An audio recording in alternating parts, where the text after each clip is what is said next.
¿Cómo están? Les comento la resolución del problema. En este caso, bueno, aquí puse 10 kilogramos y 1,2 metros. No sé si justamente en las pruebas hubo este ejemplo, pero bueno, es lo mismo. El recipiente tiene 2 metros de largo, un área transversal de 1,1 metros cuadrados, ¿no? Área por longitud le da volumen. Eh, Acá tenemos el lambda del acero, ¿no? O sea, el coeficiente de dilatación térmica y el calor específico del acero, 0,12 calorías por gramo grado centígrado, ¿no? Bueno, lo primero que preguntaba era cómo obtener la presión inicial del recipiente solo considerando la masa, ¿no? Pero claro, uno tiene que recordar que esto está inmerso en una atmósfera, ¿no? Vivimos en un planeta. Entonces, claro, a esta presión tenemos que sumarle la presión atmosférica, ¿no? Más la debida a la masa, porque el pistón no le consideramos masa. Entonces tenemos la presión atmosférica, 101.300 pascales, más lo debido al peso, ¿no? Que bueno, ese es peso, masa por aceleración de la gravedad, dividido el área, y esto nos da en presión, ¿sí? Son pascales, como pueden ver aquí. Ahora, claro, esto nos da 89 pascales, más los 101.300, es muy poco lo que se aporta, ¿no? Lo principal va a ser justamente la atmosférica. Luego en el punto B nos preguntábamos sobre cuánto dilata la barra. Entonces, primero tenemos que sacar cuál es el cambio térmico, ¿no? Y esto que va a ser calor es igual a masa por el calor específico, ¿sí? Por el delta T. Perfecto, acá despejamos el delta T, que es la variación de temperatura. Delta T es variación de temperatura, salto, ¿sí? Entonces a nadie le importa qué temperatura inicial tenía esto, no importa porque nosotros estamos despejando directamente esa variación. Y ese delta T va a ser igual a Q sobre MC, o sea, sobre masa calor específico. Fíjense que acá, claro, había que hacer un cambio de unidades, porque esto estaba en calorías y el calor estaba en kilojoules. Entonces, esto es importante, muchachos, fíjense, ¿sí? Que yo, ¿qué pasa? Quiero pasar de kilojoule a joule, ¿no? Entonces, lo que yo tenía lo pongo en el lado inverso, ¿no? Si está arriba, va abajo, ¿sí? Y su equivalente va arriba, ¿no? Bien, entonces, ¿qué pasa? Un kilojoule son 1000 joules, ¿sí? Kilojoule con kilojoule se va, nos quedan los joules. Bien, acá por ejemplo, este gramo termina estando arriba, ¿no? Porque si ustedes multiplican los medios entre sí, van abajo y los extremos van arriba. Acá en el medio, abajo de esto es como si tuviera un, un barra 1, o sea, no hay una unidad ahí. Pero bueno, el medio sería este 1 y la parte de arriba de esto, ¿no? Entonces eso va abajo y esto va arriba, ¿no? Esto es de secundaria, pero bueno, evidentemente se los estoy contando porque hubo gente que cometió errores de primero y no me extrañaría que pase en segundo. Ahora bien, perfecto, entonces tenemos los 15 kilojoules, que era el calor, sobre los 0,12 calorías sobre gramo grado centígrado, que es el calor específico, y los 10 kilogramos de masa, ¿sí? Muy bien, pero la masa, ¿qué pasa? Lo tenemos que dejar o todo en gramos o todo en kilos, lo vemos, pero tiene que ser una sola unidad. Entonces, como lo teníamos en kilos, vamos a pasar a gramos, ¿sí? Tenemos kilos acá, ponemos un kilo arriba y ¿a cuánto equivale un kilo? A 1000 gramos. Bien. Ahora, una caloría equivale a 4,182 joule, ¿sí? Ustedes recuerden lo que yo ya les expliqué de la tabla, ¿sí? Que ustedes lo tendrían que haber anotado. Entonces, si tenemos la tabla, tenemos la unidad A, B y C. Acá tenemos A, B y C, ¿sí? Una A equivale a una A, obviamente, pero equivale tal vez a 2B, ¿sí? Luego, ¿qué va a pasar? Que un B equivale a un medio de A, ¿sí? Pero es lógico, esto es regla de 3, no hay ninguna complicación, ¿sí? Ahí, perdón que se me corrió un poquito la cámara, estoy filmando con el celular. Bueno, acá ven la cuenta completa, ¿qué pasa? Bueno, 1000 con 1000 se va, ¿sí? Se simplifica, quedan 1, ¿sí? Los gramos se simplifican, los kilos se simplifican, las calorías se simplifican, ¿sí? Simplificamos las calorías. ¿Y qué nos está quedando? Bueno, los joules se simplifican y lo único que sobrevive acá es el grado centígrado, ¿sí? Que pasa arriba. Ahora, claro, un grado centígrado, recuerden ustedes que es lo mismo que un grado Kelvin, solamente que lo que corre es el cero, pero en magnitud, un grado centígrado es lo mismo que un grado Kelvin, ¿sí? cuando estamos hablando de una variación de temperatura. No es lo mismo poner T. ¿Por qué? Porque 0 grados centígrados son 273 Kelvin. Pero ahí no hay que hacer regla de 3, hay que sumar, o sea, están cambiando el cero, el punto de partida. Yo esto lo expliqué y lo expliqué bien. ¿Sí? Lo mismo pasa con la presión. ¿Sí? Si esto estuviera en el vacío, se pone igual presión atmosférica, pero ¿cuánto vale si estamos en el vacío? Cero. ¿Sí? La presión del medio, la de afuera, es cero. Ahora, si esto fuera rígido, este recipiente fuera rígido, bueno, claramente que este peso no importaría, ¿no? No importaría. Y habría que ver cuánta materia hay acá adentro, pero eso sería un recipiente rígido, es otro caso. Bueno, continuamos. Ya habiendo despejado la variación de temperatura, ¿sí? Nos queda obtener la elongación final, ¿sí? Qué tamaño va a tomar esto luego de que se le aportó el calor. Entonces, longitud final es igual a longitud inicial por 1 más alfa delta T. ¿Delta T? ¿Qué delta T? Y es este delta T, o sea, los 3 grados centígrados. No es T. Ustedes en los de primero muchos me pusieron T, y eso es un error grave. Yo, la verdad que bueno, bueno, ya van a ver esos resultados, pero es un error grave. Eso es un error grave porque, aparte, pero eran dos cosas que se llamaban igual. O sea, si tienen el mismo signo, lo mismo todo, y claramente tienen que valer lo mismo, muchachos. Es así, por favor, estos errores no se pueden cometer. Longitud final es igual a 1.2, sí, que era la longitud inicial, 1.2, fíjense, 1.2. 1.2 metros por 1 más el delta T, ¿sí? Y el alfa, bueno, o lambda, o bueno, acá pusimos lambda, qué sé yo. Bueno, 3.3 por 10 a la menos 5, ¿sí? ¿Qué pasa? 33 por 10 a la menos 6, corremos la coma a un lugar y es 3.3 por 10 a la menos 5.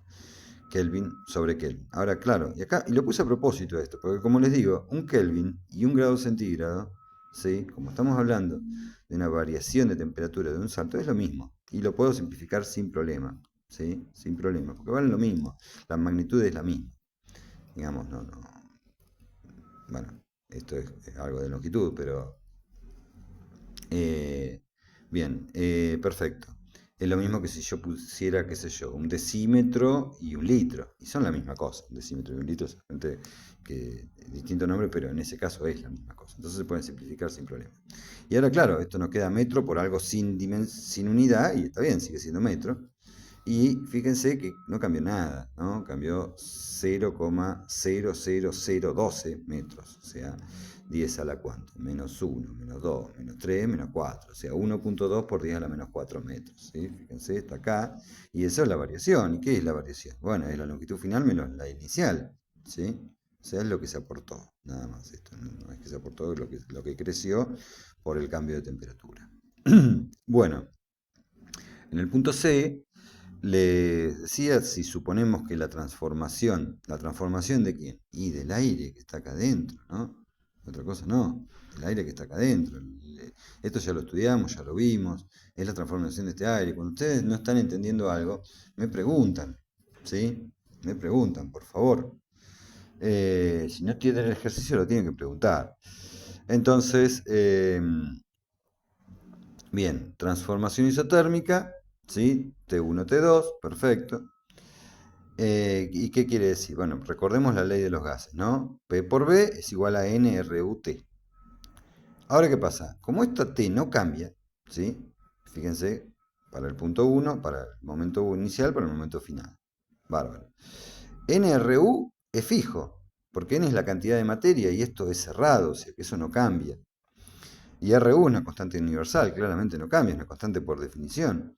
Luego nos queda las dos temperaturas, pero las dos temperaturas también son iguales, son constantes, ¿sí? Es isotérmica, eso dice que es constante. La temperatura es constante, el resto no. Entonces, claro, todo esto se transforma en una constante y esto es igual, y las dos constantes entre sí son iguales, entonces uno a qué llega. Y claramente, ¿sí? Como T1 igual a T2 y NRU T1 es igual a NRU T2, porque T1 es igual a T2 y el resto todo igual, nos queda que P1B1 es igual a P2B2, ¿sí? Y esto se va, mientras que sea una transformación isotérmica, se va a cumplir siempre, sin importar cuál sea el punto 1 o el 2, ¿no? ¿Me siguen? ¿Sí? Bueno, Bien, perfecto. De acá se puede despejar rápidamente cualquiera de estas cosas conociendo el resto, ¿no?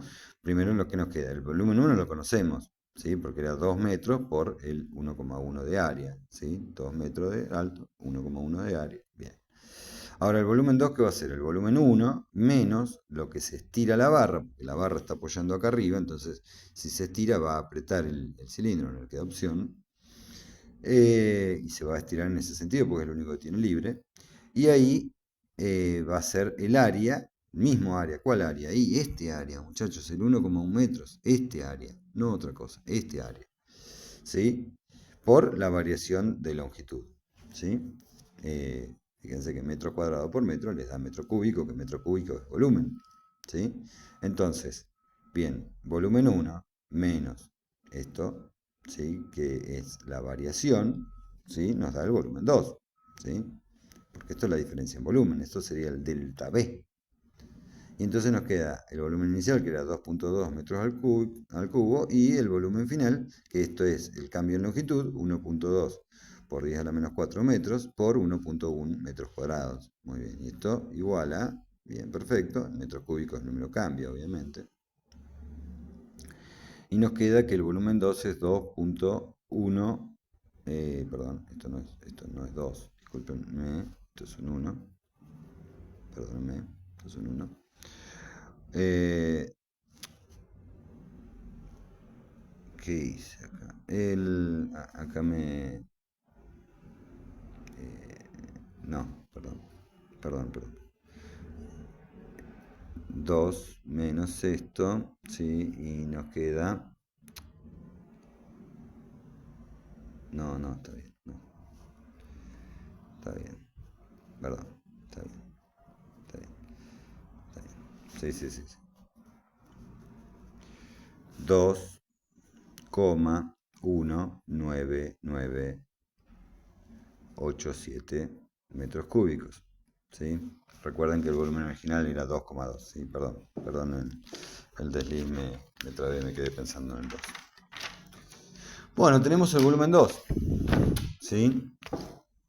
Entonces hacemos, volvemos a esto, P1B1 igual a P2B2, P1 lo conocemos, ya lo calculamos en punto A, ¿sí? B1 lo conocemos, ¿sí? Porque es trivial obtenerlo, y el B2 ya lo obtuvimos, entonces lo único que nos queda es P2. Listo, P2 es igual a P1B1 sobre B2, ¿sí? Es despejar, muchachos, no pasa nada. Listo. Obtenemos P2, ¿sí? Pero ¿qué es igual la razón? Se dice razón cuando uno divide una cosa por la otra. La razón de los volúmenes es igual al área por su longitud. ¿Sí? El área transversal, el 1,1 metro por su longitud.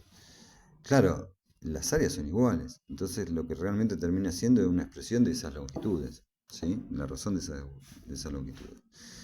Da lo mismo, ¿no? Porque esto es metros cúbicos sobre metros cúbicos y metros sobre metros, da igual, o sea, no tiene unidades, lo único que queda es P1, si estamos buscando P2 nos va a quedar con la unidad de P1.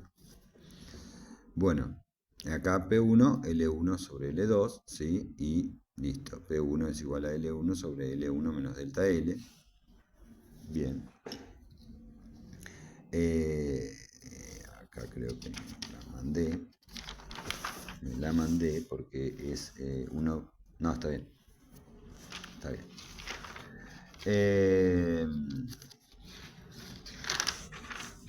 A ver, muchachos.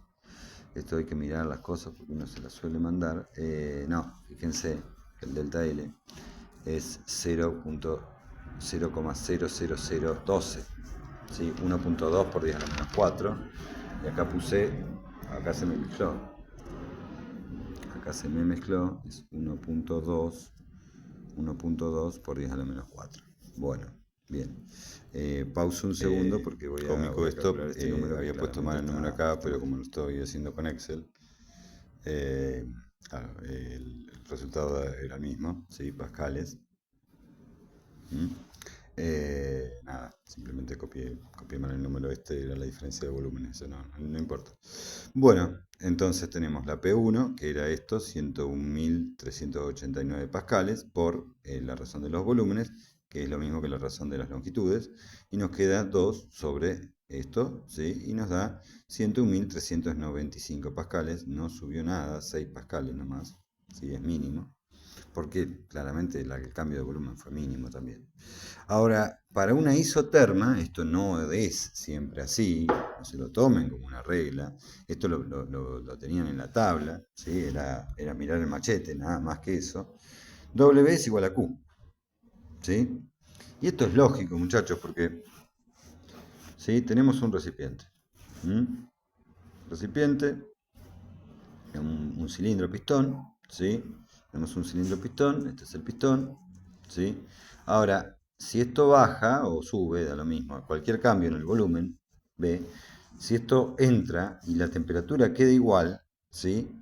¿Hay un trabajo? Y sí, obvio que hay un trabajo porque esto está venciendo una presión, la presión interna. Entonces, el trabajo, ¿y cómo es el trabajo? Está entrando. Y ya dijimos que por convención, si el trabajo, si el sistema, si uno le aporta trabajo al sistema, o sea, el sistema consume trabajo, ese trabajo es negativo. Eso es por convención. Pero ¿qué pasa? Además de ese trabajo que está entrando, fíjense que la temperatura en una compresión siempre aumenta, ¿sí?